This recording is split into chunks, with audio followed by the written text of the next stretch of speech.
Today we're announcing a major architectural breakthrough, the world's first fully subquadratic LLM. What? Bro, what are you talking about, man? Hold on. Subquadratic is making some huge claims. They say they have broken through a bottleneck that has been holding back large language models for almost a decade. They claim their model is faster, cheaper, more energy efficient, and can process much longer context than today's AI systems. But what exactly does that mean? What bottlenecks are they talking about, and why are people saying this could be the biggest breakthrough since the transformer itself? Let's deep dive.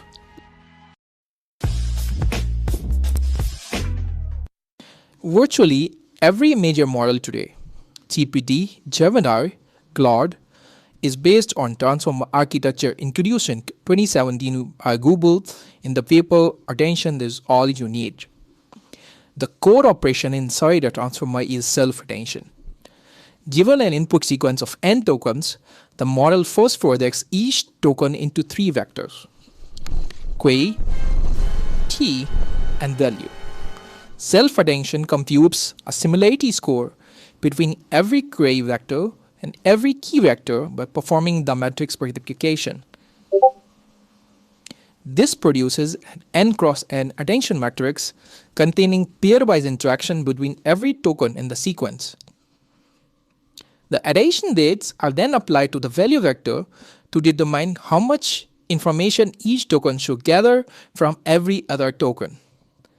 This mechanism is extremely powerful because it allows arbitrary long-range dependencies to be modeled. A token at the end of the document can directly attend to information appearing thousands of tokens earlier. However, this flexibility comes at a cost. Because the attention matrix contains n-square elements, both the computational cost and memory requirements scale quadratically with the sequence length. If the context length doubles, the amount of attention computation increases by roughly 4 times. This quadratic scaling is one of the fundamental bottlenecks significant in today's large language models. In practice, much of the compute required during inference is spent constructing and processing these massive attention metrics. Low-end context requires significantly more CPU memory, higher energy consumption, and increased latency. Researchers have known about this limitation since the transformer era. Over the years, many alternatives, sparse attention, linear attention, recurrent architecture, and state space models have attempted to reduce the complexity. But most approaches involve a trade-off. They improve efficiency at the expense of accuracy using every bit or training stability, which is why dense self-attention has remained the dominant architecture for nearly a decade. And that's exactly the bottleneck that subquadratic claims to have overcome. According to the company, its new architecture preserves the capability of transformer-based models while removing the computational burden associated with the quadratic application, potentially enabling faster inference, lower energy consumption, and much larger context window. SubQ has a 12 million token context window and frontier-level intelligence. It outperforms Opus 4.7 on long context at less than 5% of the cost. At 1 million tokens, SubQ processes tokens 52 times faster than flash attention and dramatically changes the cost of training and inference, enabling us to scale context windows to 12 million tokens and beyond, pushing the boundaries of intelligence. This means your agents can now complete weeks of work at a time without degrading, reasoning across entire code bases, merging hundreds of PRs at once, and finding patterns in tens of thousands of documents, all in one shot, without losing accuracy, speed, or context. SubQ is not just another model. It represents a major algorithmic breakthrough. It is the first model built on a fully subquadratic sparse attention architecture. LLMs today waste compute by processing every possible relationship between words, but only a small fraction of these matter. SubQ finds and focuses only on those relationships, meaning compute is used where it matters most. At 12 million tokens, this reduces compute almost 1,000 times, changing the way the LLMs scale. Today, SubQ is available for early access, along with SubQ Code, a coding agent built on the next generation of AI technology. This marks a new era for builders, an era powered by subquadratic intelligence. Visit subq.ai to get early access. Subquadratic proposes a new attention mechanism called Subquadratic Sparse Attention, or SSA. Although the paper does not disclose the exact algorithm, the high-level idea is clear.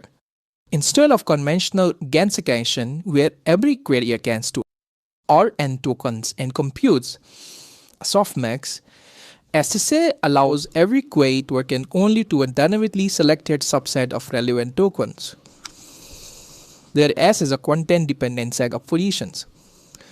Unlike sliding window or localization methods, the selected tokens can come from arbitrary positions in the sequence, enabling long-range dependencies without requiring out-to-out interactions. The dream is that all the three stages of the pipeline, which is selection, which is identifying generated tokens, equilibrium, which is locating the tokens, and attention, which is computing attention only over the request subset, are linear. As a result, the overall complexity scales as linear, rather than quadratic, which is point for standard set of attention. Subquadratic's results shows that its sparse attention mechanism preserves much of the capability of Fourier transformers while significantly improving efficiency. On coding tasks, SubQ 1.1 small achieved around 67% on live code bench V6, remaining competitive with larger output models ensuring their sparse addition does not substantially degrade performance. Across using benchmarks such as EMI 2024 and then UCRO, GPQA, NET 500, the models generally stayed close to the performance of its ends I mentioned this line, indicating that the efficiency gain do not come at the cost of severe quadratic degradation.